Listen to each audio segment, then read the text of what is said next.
Hey Jerry, how you doing?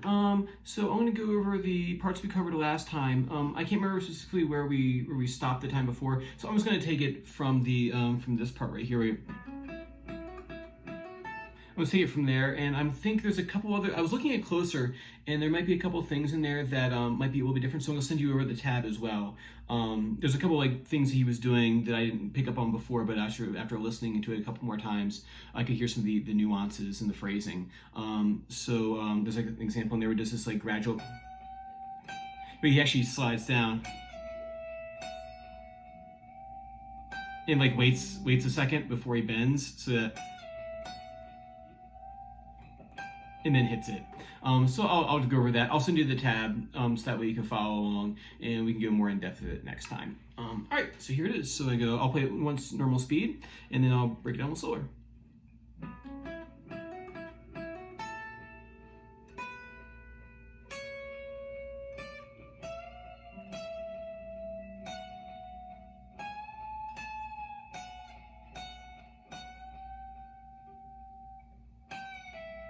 I'll give that again because I slipped off the fretboard on that one. Let me try the whole thing one more time.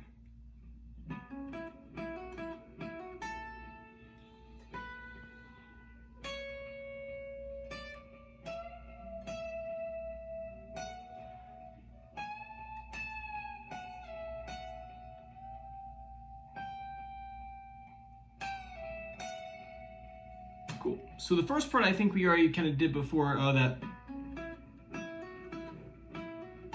You can see a little bit closer I'm moving here.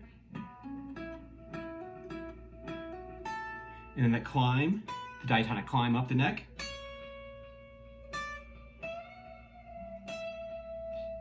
(14), he's going to bend that 16 half step, picks it at the top, and then slides down from 14 to 12, hits that 14. This part I didn't pick up on last time. He waits a second, so he hits that slide. So this is on the second line right here. He slides down from 14 down to 12, hits 14, waits a second, and bends up. And then hits it again while it's up there. Cuts it, keeps it bent. It's all kind of like a little funky phrasing in there, which I didn't get last time, so we'll do it this time. So we had that.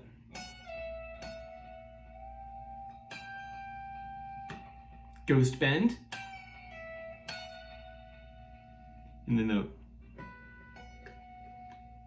some volume swells in there. So we'll break out your volume pedal for next time, so that way we can do it more authentic. I mean, I imagine they might. I'm not sure they have volume pedals. Well, I'm sure they do. That's one of the first effects that people always have. But you can also do it with your volume knob back here, obviously. But since you got the pedal, you might as well use it, right? So cool. We'll run through that one more time. We went one more time slow, one more time fast. Or normal speed and then a little bit slower.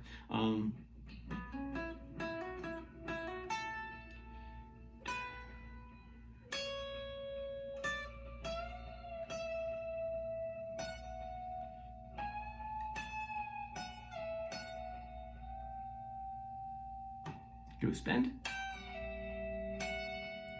And then the other part. And then now a little bit slower.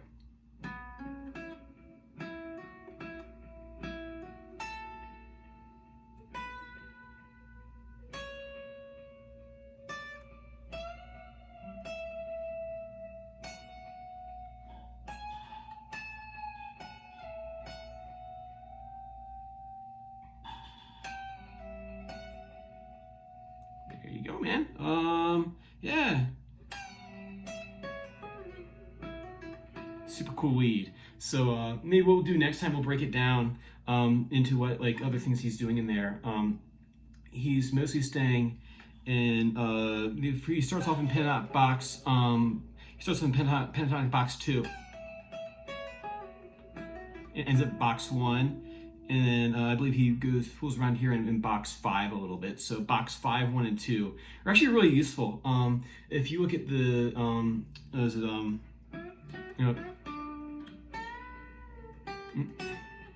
that's it. And that's solo for money. That's what David Gilmour does. Box 5, 1, and 2. That's what a lot of these guys. Actually, I was finding, say, like in I think Hotel California. What does that one do?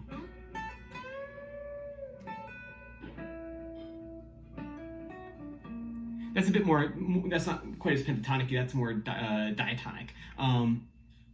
But yeah, it's super useful. So box 5, 1, and 2, why these guys are using it, because that box 1 is like super comfortable for a lot of guitar players, and they go, okay, oh sorry, in drop D, but they go, okay, well there's a couple notes here I can grab, and then so they might not know all their boxes, but they know like from this box of their home bass, they go, oh, I can slide it 2 frets there.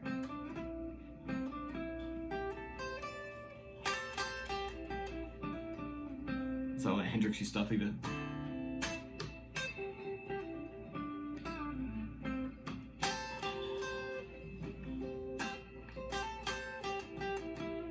So box 5, 1, and 2 are super useful. Box 4 as well. Actually, they're all useful, but I guess box 5, 1, 2 as well. A lot of these like 80s, I'm sorry, 70s, 70s rockers or blues-based rock are using.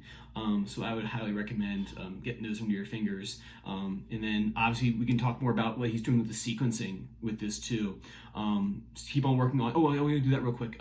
So I can't remember which key I gave it to you in. I think it might have been the key of A, but I'm going to do it in the C sharp because that's the one I gave you for this song. So I think that's probably more useful to you in this moment in time.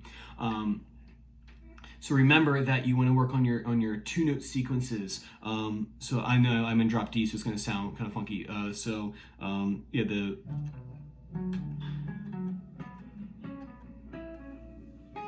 when you're doing that somewhere high.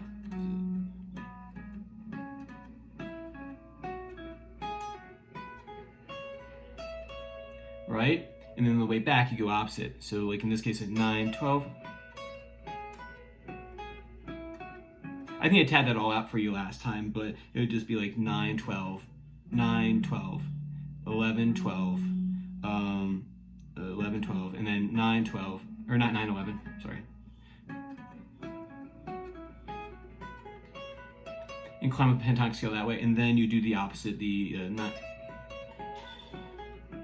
So 9, 12, 9, 12, 9, 9, 12, 11, 9, 11, 9, 11. And then what we'll do next time, we'll look at 3-note sequences. So there's 2 variants that I like to use. One being, that actually sounds awful familiar to the